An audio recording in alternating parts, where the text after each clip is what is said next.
In this class, we are going to study about our last abiotic factor and that is soil. तो हमने पिछले class में अपने जो दूसरे एबायोटिक फैक्टर्स थे उन्हें डिस्कस कर लिया था. That was our light, that was our water and also the temperature. So ये तीन हमारे जो कॉमन एबायोटिक फैक्टर्स थे जो कि लिविंग ऑर्गेनिजम्स को इन्फ्लुएंस करते थे. सो जो चौथा और जो बहुत ही एक इम्पॉर्टेंट एबायोटिक फैक्टर है दैट इज सॉइल, इसे हमें इस क्लास में पढ़ना है. एंड यहाँ पर हमें सबसे पहले ये जानना है कि ये सॉइल बेसिकली होता क्या है. तो soil is just a mixture और ये बहुत ही कॉम्प्लेक्स मिक्सचर होता है और हर जगहों पर इसका जो मिक्सचर का कॉम्पोजिशन है वो वेरी करता है. इट्स नॉट लाइक दैट कि सॉइल कहीं से भी आप पिकअप करो तो वहाँ पर सॉइल की कॉम्पोजिशन या फिर उसके जो रिलेटिव कॉन्स्टिट्यूशन होंगे उसमें वो सेम होंगे, उनमें काफ़ी डिफरेंस होगा. तो यहाँ पर हमें सॉइल का सबसे पहले डेफिनेशन पढ़ना है. तो it is a complex mixture और इसमें बहुत सारी चीज़ें होती है. फाइन पार्टिकल्स होंगे, सैंड पार्टिकल्स होंगे, क्ले हो सकता है, फिर डिकेइंग ऑर्गेनिजम्स हो सकते हैं और जो ऑर्गेनिक मैटर होता है सॉइल के अंदर जिसे हम ह्यूमस कहते हैं.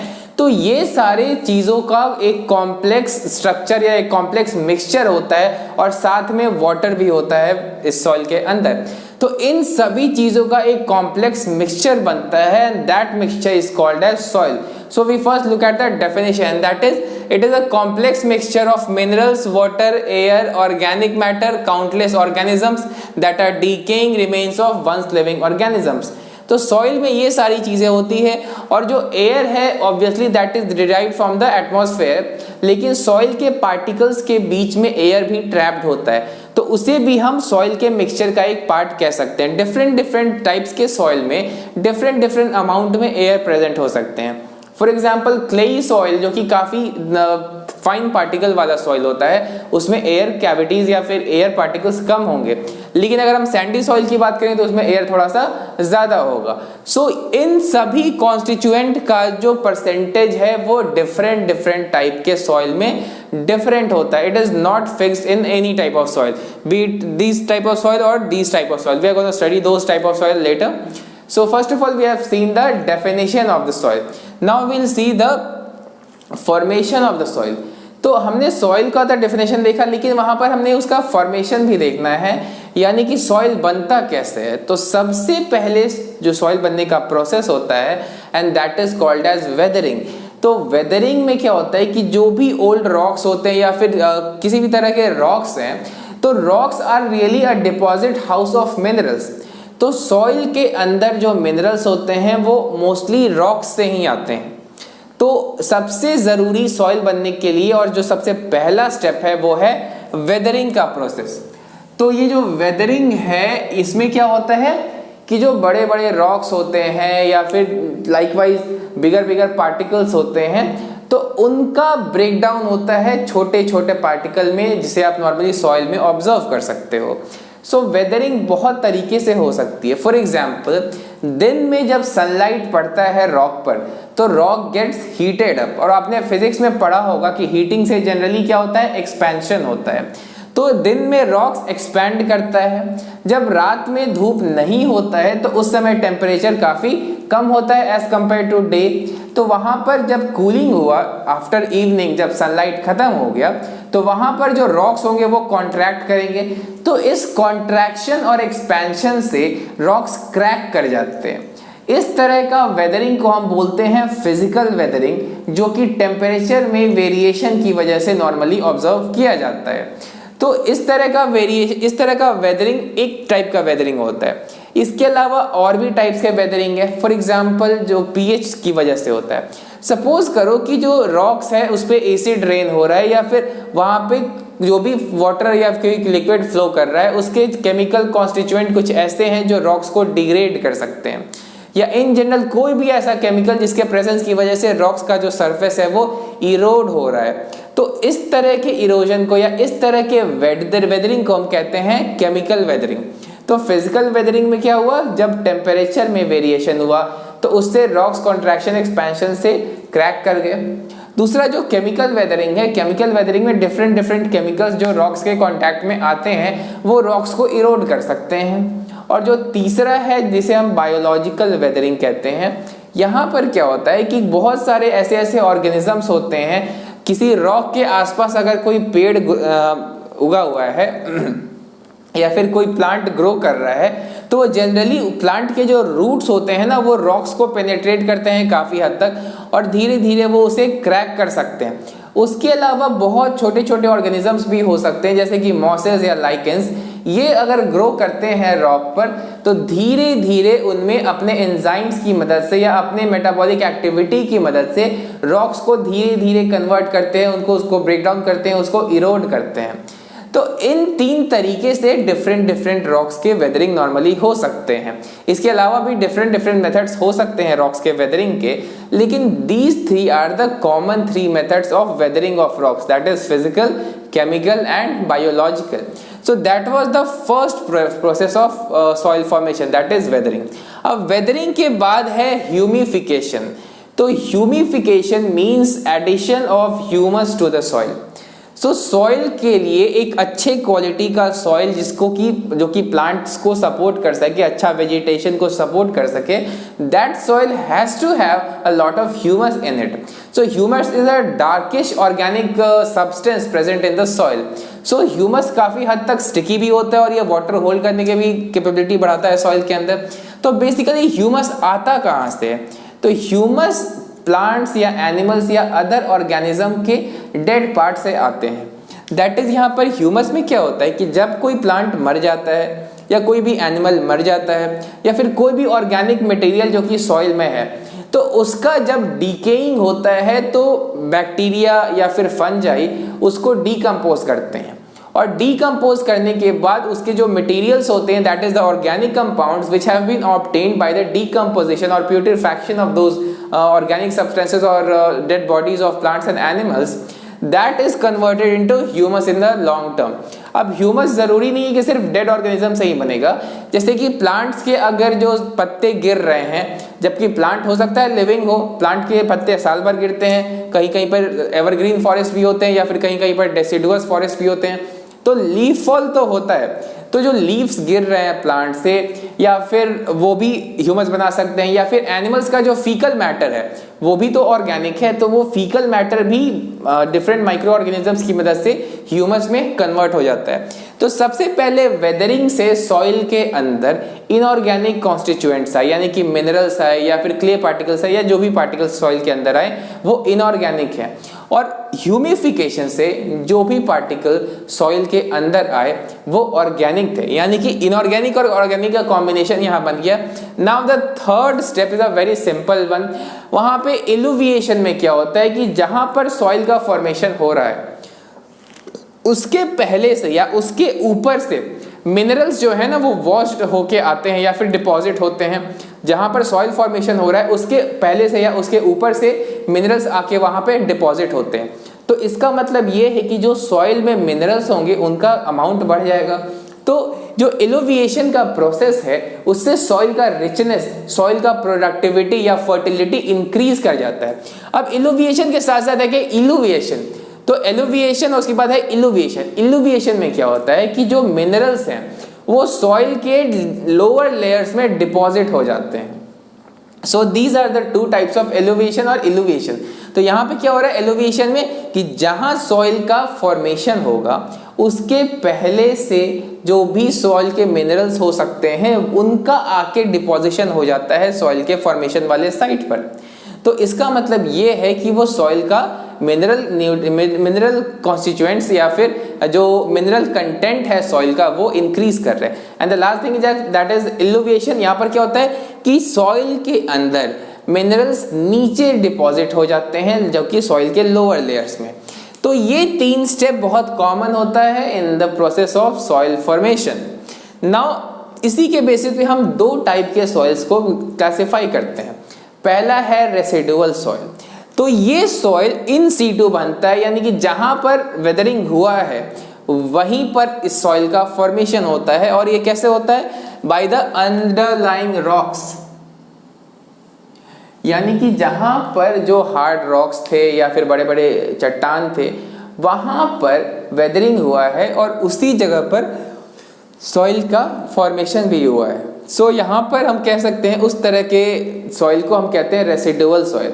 लेकिन मोस्टली जो होता है वो ट्रांसपोर्टेड सॉइल होता है। तो ट्रांसपोर्टेड सॉइल वैसे सॉइल्स होते हैं जो कि अलग अलग मीडियम से, चाहे कि वो लैंडस्लाइड से हो जाए या फिर वाटर फ्लो की वजह से या एटमॉस्फेयर एयर फ्लो की वजह से या विंड की वजह से, ऐसे कारणों से जो सॉइल अपने इनिशियल जगह से ट्रांसपोर्ट होके बनता है, that is called as transported soil. तो ये ऐसे सॉइल्स होते हैं, the types of soils which have been brought from other places, दूसरी जगहों से ये ट्रांसपोर्ट होते हैं थ्रू विंड और वाटर और एनी अदर मींस। तो यहाँ पर 4 टाइप के मेनली हमें पढ़ने हैं सॉइल्स ऐसे में। तो एलुवियल सॉइल्स वो होते हैं जो कि नॉर्मली वाटर फ्लो की वजह से या फिर मड की वजह से बनते हैं। फिर आते हैं कोलुवियल सॉइल, यानी इनका फॉर्मेशन नॉर्मली हम कह सकते हैं कि ग्रेविटी की वजह से भी होता है या फिर मड फ्लो की वजह से भी हो सकता है और लैंडस्लाइड की वजह से भी हो सकता है। तो उस कारणों से जो सॉइल बनते हैं उसे हम कोलुवियल सॉइल कहते हैं। एंड देन वी हैव इओलियन और एओलियन सॉइल। तो ये ऐसे सॉइल्स होते हैं जो कि विंड से ट्रांसपोर्टेड होते हैं। तो विंड से ट्रांसपोर्टेड होने की वजह से इनमें सारे न्यूट्रिएंट्स नहीं पाए जाते हैं। तो ये जो सॉइल होता है काफी कम फर्टाइल होता है, बट ये दोनों सॉइल अच्छा खासा फर्टाइल होता है।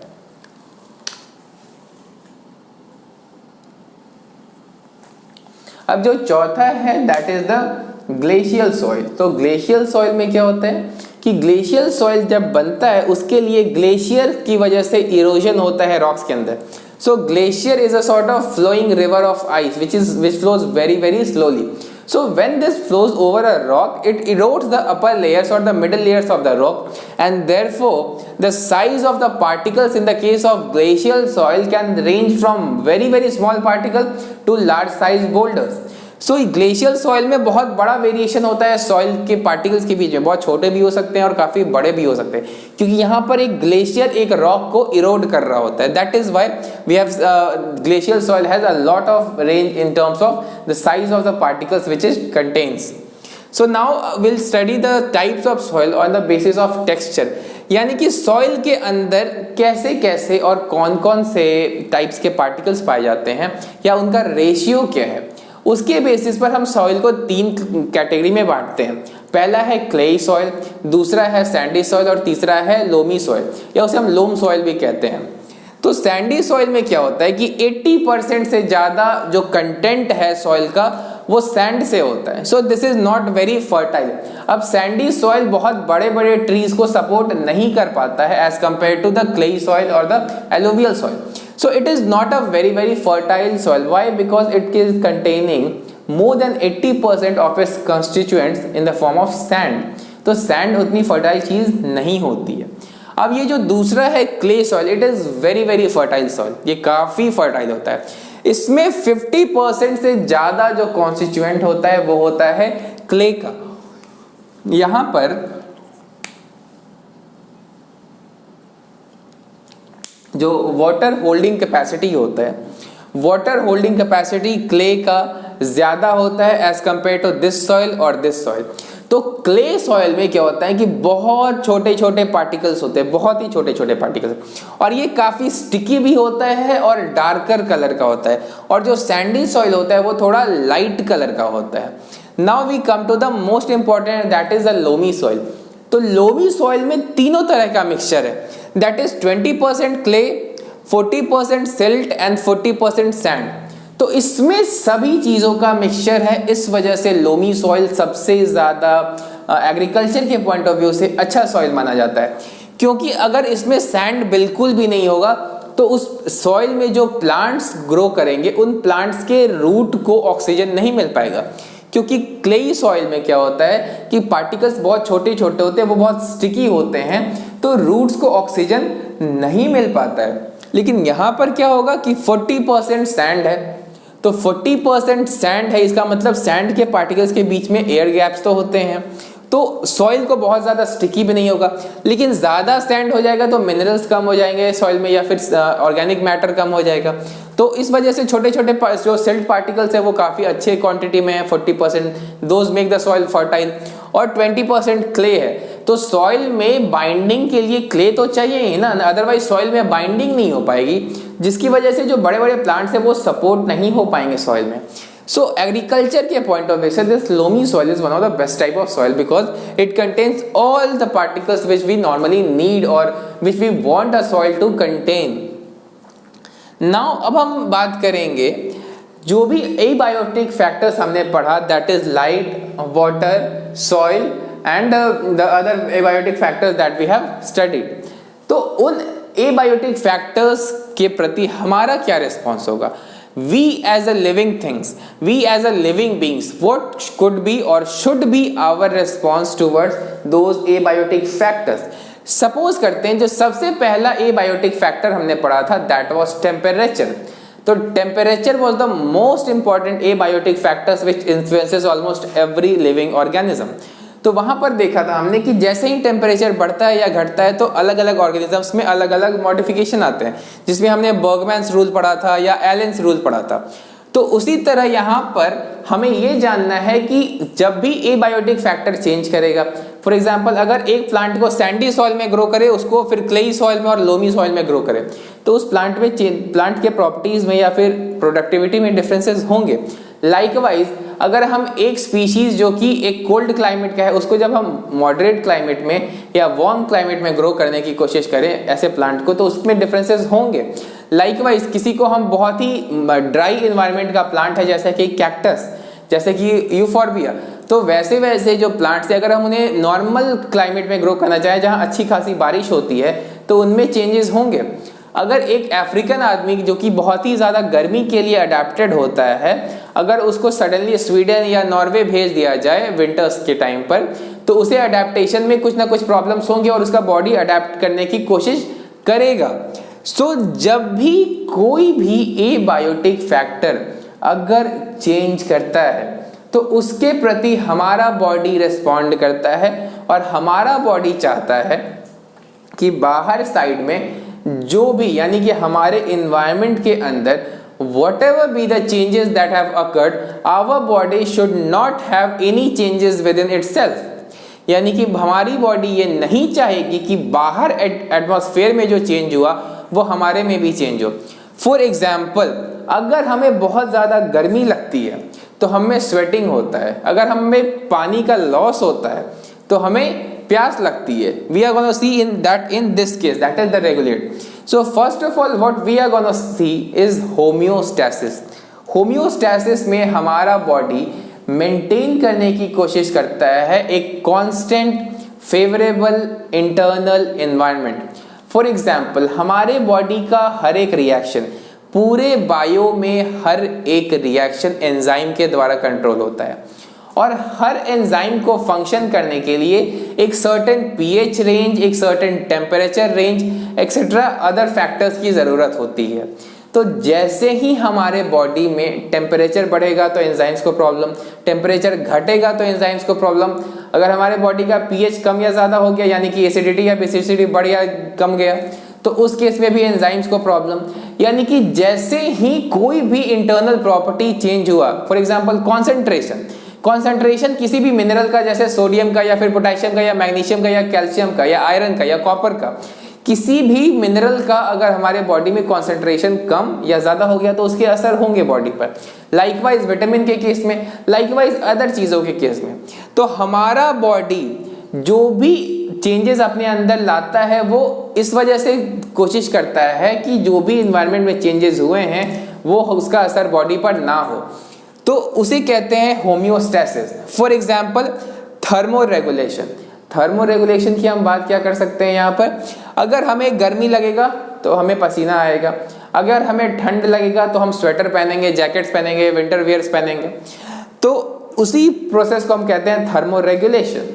तो इंसान अपने हैबिटेट को चेंज कर सकता है काफ़ी हद तक या फिर अपने क्लोथ्स को चेंज कर सकता है वेदर के अनुसार, लेकिन ये चीज़ जानवर भी तो कर सकते हैं कुछ हद तक। फॉर एग्जाम्पल जब एक कोल्ड वेदर होता है तो जो बर्ड्स होते हैं अपने फेदर्स को फ्लफ ऑफ करते हैं, तो उससे उनके बॉडी के अराउंड जो एयर होता है वो सराउंड हो जाता है और एयर एक इंसुलेटर होता है। तो लाइकवाइज थर्मोरेगुलेशन में क्या होता है, body tries to maintain a constant internal temperature.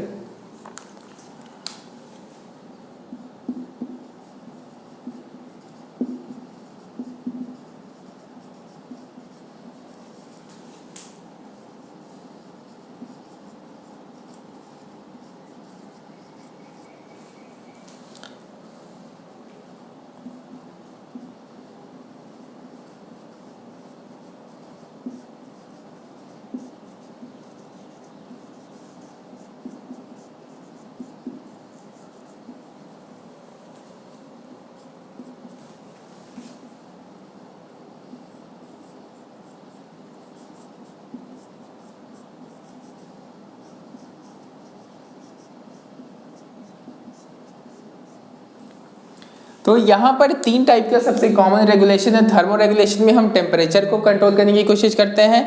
Osmo regulation में हम अपनी बॉडी के जो फ्लूइड्स हैं उनकी कॉन्सेंट्रेशन को मेंटेन करने की कोशिश करते हैं। फॉर एग्जाम्पल, अगर हमारे बॉडी में सोडियम ज़्यादा हो गया through the salt intake that we take, so उस वजह से अगर हमारी बॉडी में सोडियम ज़्यादा हो जाएंगे तो हमारी किडनी सोडियम को ज़्यादा एक्सक्रीट करेगी।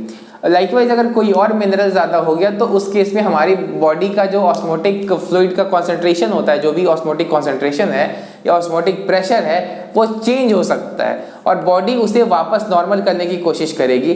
फॉर एग्जाम्पल, अगर हमारा बहुत ज़्यादा पसीना चलता है तो उस वजह से थर्मो रेगुलेशन के लिए तो पसीना चलता है, लेकिन जो वाटर का लॉस होता है बॉडी से, तो वो लॉस हमारी ब्लड को कॉन्सेंट्रेट कर देती है। लेकिन वो लॉस हमारी बॉडी को या फिर हमारी ब्लड को अगर कॉन्सेंट्रेट कर देती है तो हमारा ब्लड थिक या विस्कस हो जाएगा, जिससे कि हार्ट को ब्लड पंप करने में इश्यू होंगे या प्रॉब्लम आ सकता है या कुछ भी हो सकता है।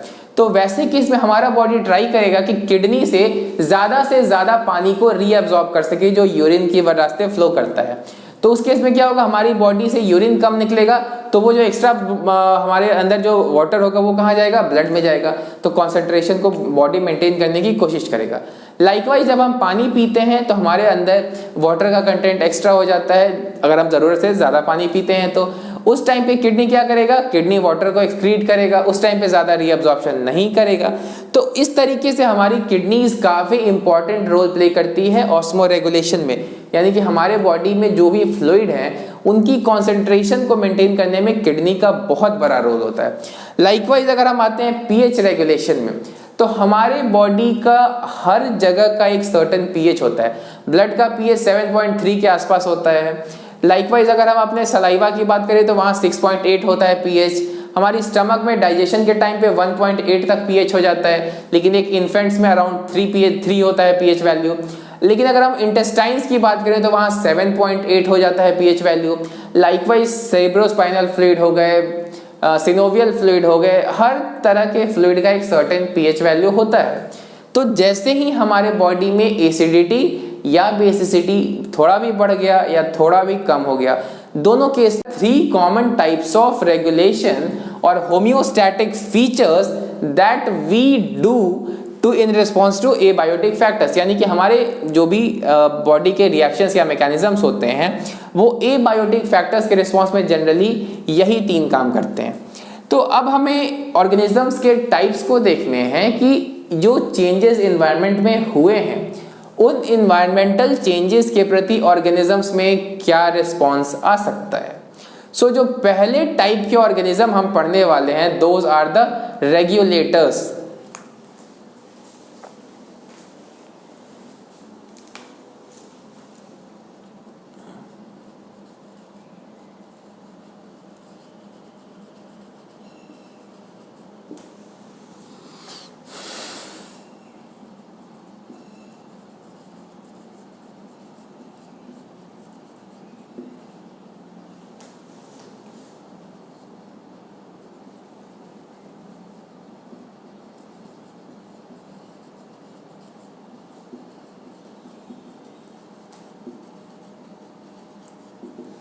तो ये जो पहला टाइप का ऑर्गेनिज्म है, ये रेगुलेटर्स का क्या फीचर है, these organisms can regulate their internal environment. तो सबसे इंपॉर्टेंट रेगुलेटर्स जो हमें पढ़ने हैं, those are birds and mammals.